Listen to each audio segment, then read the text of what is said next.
While we are on air Tuesday night, the news broke that Ed Mullins, the head of one of the largest police unions in the country, had resigned after his home and office were raided by the FBI. Since then, things have not gotten any better for the now former president of the Sergeants Benevolent Association.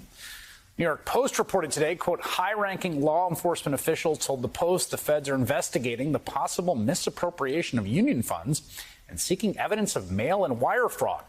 Union officials told members Wednesday that its funds are good and said it would not be providing Mullins with legal representation, which is pretty extraordinary considering that Ed Mullins was the face of that union for nearly 20 years and, stuck it out, stayed in the job throughout countless controversies like the QAnon mug that was positioned behind him for multiple TV interviews and the time he tweeted the arrest record of New York City Mayor Bill de Blasio's daughter who was attending a protest.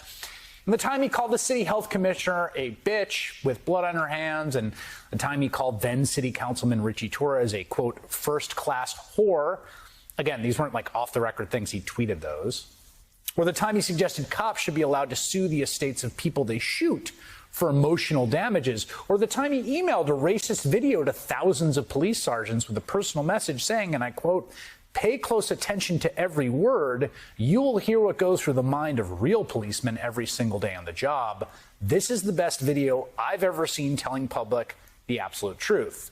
What was in the video? Well, the narrator in the video that Mullins tells people to listen to every word of calls the absolute truth, says things like, quote, the projects will always be dens of crime and violence. Cops will continue to wade into that fray, and blacks will continue to attack and ambush us forever.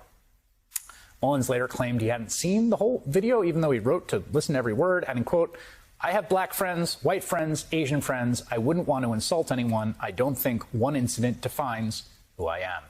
It wasn't just that one incident. It was multiple incidents over decades as the leader of one of the largest police unions in the entire country. Ed Mullins has now been stripped of his gun and badge, put on modified duty, but he's still a sergeant in the NYPD.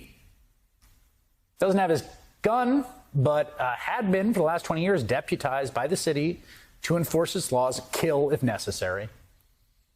How can you ask people to trust a system that gives a man like Ed Mullins so much power?